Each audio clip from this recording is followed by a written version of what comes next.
नमस्कार बंधुरा आज के हमें अनुष्ठान बारे मतो इचड़ चिंगड़ी बानाबो। तार जन्य एखाने आमी इचड़ केटे निয়েছি। इचड़टाके एकटु এইভাবে বড় বড় করে আমি কেটে নিয়েছি। যেহেতু এখন কচি ইচড় এইভাবে বড় বড় করে আমি কেটে নিয়েছি। আমি আর কাটাটা আপনাদের দেখালাম না, আপনারা কম বেশি সবাই কিন্তু ইচড় কাটতে পারেন।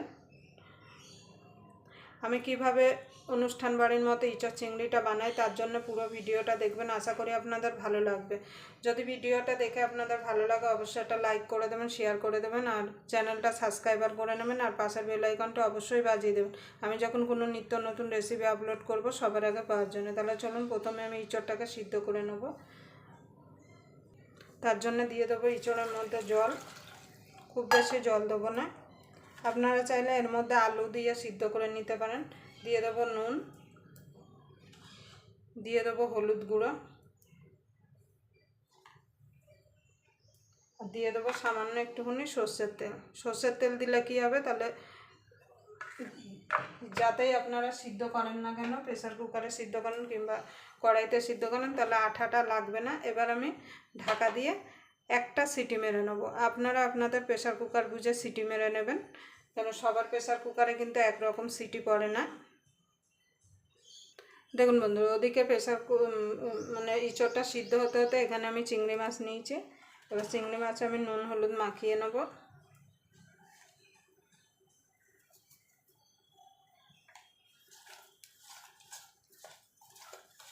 আমি এই সাইজের চিংড়ি নিয়েছি। ইচড়ের চিংড়ি কিন্তু এই সাইজে দিলেই খেতে ভালো লাগে। এবার এটাকে আমি সাইডে রেখে দেবো। দেখুন বন্ধুরা, প্রেসার কুকারে একটা সিটি হয়ে গেছে। আমি প্রেসার কুকারটা গ্যাসটা বন্ধ করে দিয়েছি। এবার ঠান্ডা হওয়া পর্যন্ত অপেক্ষা করব। প্রেসার কুকারটা ঠান্ডা হতে হতে একটা মশলা রেডি করে নেব।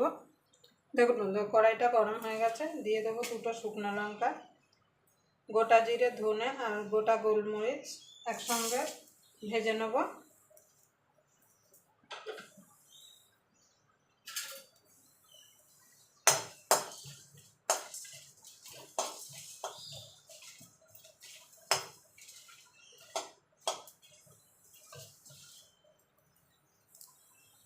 দেখুন বন্ধু, মশলাটা হয়ে গেছে। এবার আমি নামিয়ে নেব। ঠান্ডা হলে আমি এটা মিক্সিতে দিয়ে গুঁড়িয়ে নেব। আপনারা চাইলে শিলনোড়ায় বেটে নিতে পারেন। এবার দিয়ে দেবো সর্ষের তেল কড়াইতে।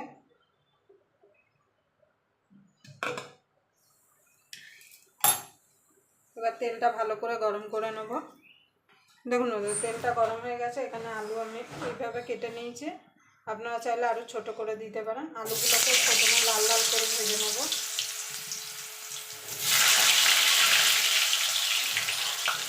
সামান্য দিয়ে দেবো একটুখানি নুন, হলুদ গুঁড়ো,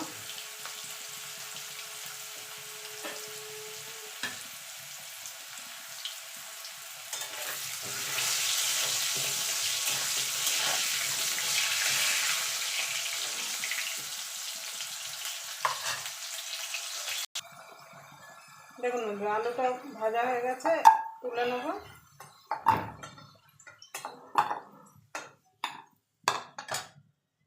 এই তেলে ইচড়গুলো ভেজে নেব।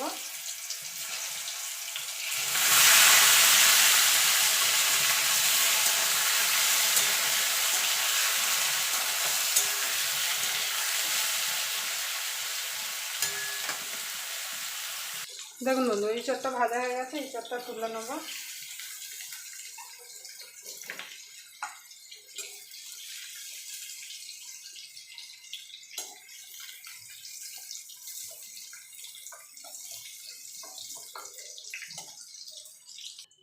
এবার চিংড়িগুলো ভেজে নেব।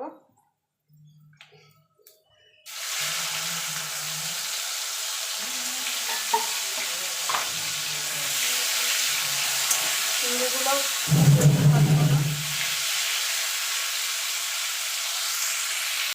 দেখুন বন্ধু, চিংড়িটা ভাজা হয়ে গেছে, তুলে নেব।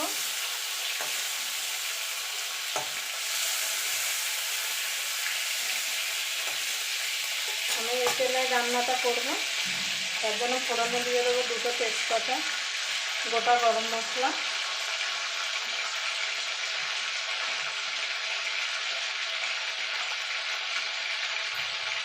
সামান্য একটুখানি গোটা জিরে। ফোড়নটা একটুখানি ভাজা ভাজা করে নেবো। এখানে পেঁয়াজটা কুচিয়ে রেখেছিলাম, সেটা দিয়ে দেবো। দিয়ে পেঁয়াজটা একটুখানি ভাজা ভাজা করে নেবো।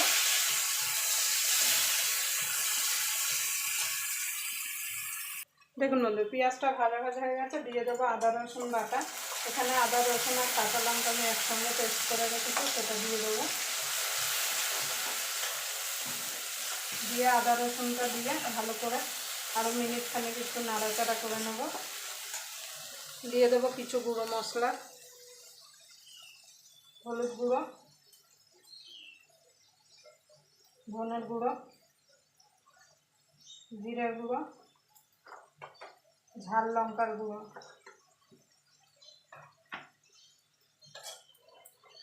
এবার সব মশলাগুলো একসঙ্গে ভালো করে কষিয়ে নেব।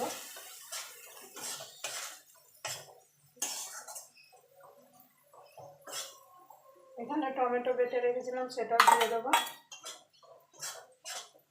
এবার মশলাটাকে ততক্ষণ কষিয়ে নেবো যতক্ষণ মশলা থেকে কাঁচা গন্ধ না চলে যাচ্ছে আর মশলা থেকে তেল না ছাড়ছে। দেখুন বন্ধু, মশলাটা কষানো হয়ে গেছে, মশলা থেকে তেল ছেড়ে দিয়েছে। এবার আলুটা দিয়ে দেবো।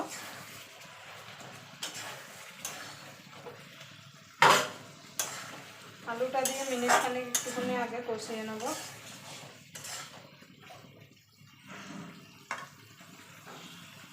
দেখুন বন্ধুরা, এঁচোড়টা দিয়ে দেবো।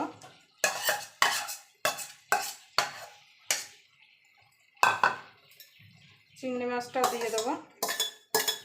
এবার ভালো করে মিশিয়ে নেব মশলার সঙ্গে।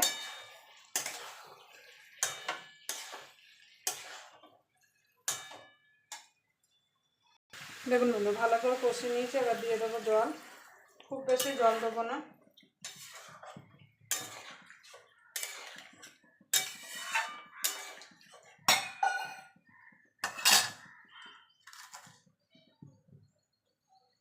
নুন দিয়ে দেবো।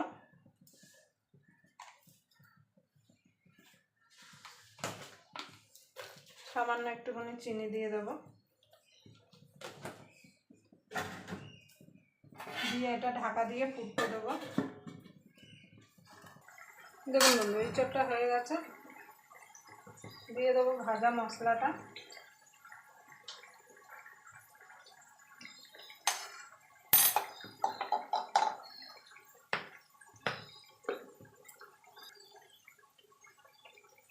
দিয়ে দেবো ঘি।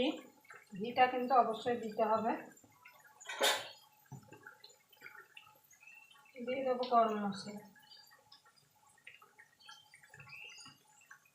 এখানে আমি সানরাইজ গরম মশলা ইউজ করছি, আপনারা চাইলে গোটা গরম মশলা বেটেও দিতে পারেন। দেখুন বন্ধুরা, ইঁচড় চিংড়িটা আমার হয়ে গেছে। এবার আমি নামিয়ে দেবো। এইটুকু ঝোল রেখে দিলাম, যেহেতু আমরা ভাত দিয়ে খাবো।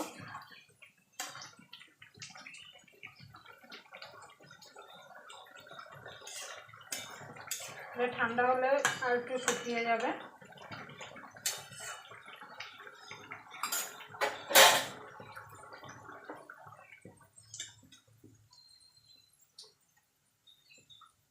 আপনারা অবশ্যই এইভাবে ইঁচড় চিংড়ি বানিয়ে নেবেন, খেতে কিন্তু দারুণ হয়। আবার আপনাদের সঙ্গে কোনো নতুন রেসিপি নিয়ে দেখা হবে। ততক্ষণ পর্যন্ত আপনারা ভালো থাকবেন, সুস্থ থাকবেন।